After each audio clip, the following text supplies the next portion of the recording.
আসসালামু আলাইকুম রহমতুল্লাহ। আর বাংলা নিউজ, সাথে আছে আমি শাহবাজ। 4 জুলাই 2024। শুরুতেই খবরের শিরোনাম।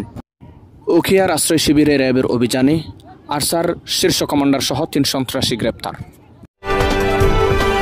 সময়ে রোহিঙ্গা ক্যাম্পে বিভিন্ন হত্যাকাণ্ডের মূল হোতা এবং আরসার জোন ও কিলিং গ্রুপ কমান্ডার হাফেজ কামাল ও তার 2 সহযোগী বিদেশি রাইফেল ও দেশীয় অস্ত্রগুলি সহ কক্সবাজারের উখিয়ার 4 নং রোহিঙ্গা ক্যাম্প ও পালংখালীর রোহিঙ্গা বাজার এলাকা থেকে র্যাব 15 কর্তৃক গ্রেপ্তার।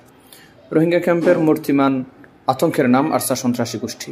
এই সন্ত্রাসী সংগঠন আরসা সহ রোহিঙ্গা ক্যাম্পে বিদ্যমান অন্যান্য সন্ত্রাসী গ্রুপগুলো আধিপত্য বিস্তার ও রোহিঙ্গা নাগরিক প্রত্যাবাসনে বিঘ্ন ঘটানোর নিমিত্তে নিজেদের মধ্যে সংঘর্ষ তৈরি এবং জোরপূর্বক বাস্তুচ্যুত মায়ানমার নাগরিকদের শরণার্থী শিবির ও পরবর্তী এলাকাসমূহে খুন, অপহরণ, ডাকাতি, মাদক, চাঁদাবাজি, অগ্নিসংযোগ সহ বিভিন্ন অপরাধমূলক সন্ত্রাসী কর্মকাণ্ড পরিচালনা করছে। এছাড়াও কক্সবাজার জেলার বিভিন্ন এলাকায় ছড়িয়ে গিয়ে চোরাগুপ্তা হামলা ও সন্ত্রাসী কার্যক্রমে জড়িয়ে পড়ছে, যার কারণে শরণার্থী শিবির ও স্থানীয় এলাকায় সবসময় আতঙ্ক বিরাজ ও জনসাধারণ ভীত সন্ত্রস্ত থাকে। র্যাব বিভিন্ন সময়ে সন্ত্রাস বিরোধী অভিযান পরিচালনা এবং অপরাধ নিয়ন্ত্রণের জন্য সার্বক্ষণিক পর্যবেক্ষণ করে আসছে।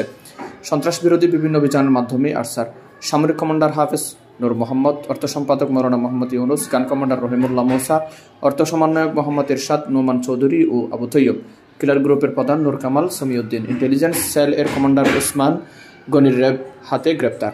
এছাড়াও লজিস্টিক শাখার প্রধান, গান গ্রুপের প্রধান সমন্বয়ক, অর্থ শাখার প্রধান আরসা নেতা আতাউল্লার দেহরক্ষী আকিস, মৌলবী অলি আকিস এবং গান গ্রুপ কমান্ডার জাকারিয়া সহ সর্বমোট 118 জন আরসা সন্ত্রাসীকে গ্রেপ্তার করতে সক্ষম হয়।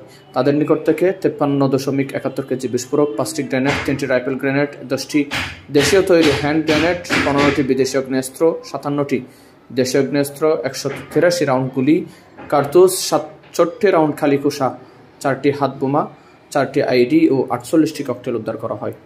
রোহিঙ্গা ক্যাম্পে আধিপত্য বিস্তার সহ বিভিন্ন কারণে সন্ত্রাসী গোষ্ঠী কর্তৃক 2023 সালে 64 জন এবং 2024 সালে অদ্যাবধি পর্যন্ত 26 জন নিহত হওয়ার ঘটনা ঘটেছে। এছাড়াও আপনারা জানেন, গত 2 জুলাই 2024 তারিখ রাত অনুমান 2:30 ঘটিকার দিকে উখিয়া রোহিঙ্গা ক্যাম্পে সন্ত্রাসী গোষ্ঠীর মধ্যে সৃষ্ট সংঘর্ষে একজন নৈশ প্রহরী নিহত হয়। এ লক্ষ্যে র্যাবের পাশাপাশি বাংলাদেশ সেনাবাহিনীর গোয়েন্দা শাখা ও রাষ্ট্রীয় গোয়েন্দা শাখা একযোগে কাজ শুরু করে। রোহিঙ্গা তথ্যের ভিত্তিতে আমরা জানতে পারি যে সম্প্রতি সময়ে রোহিঙ্গা ক্যাম্পে সংঘটিত হত্যা, গুম, অপহরণ, অগ্নিকাণ্ডের নেপথ্যে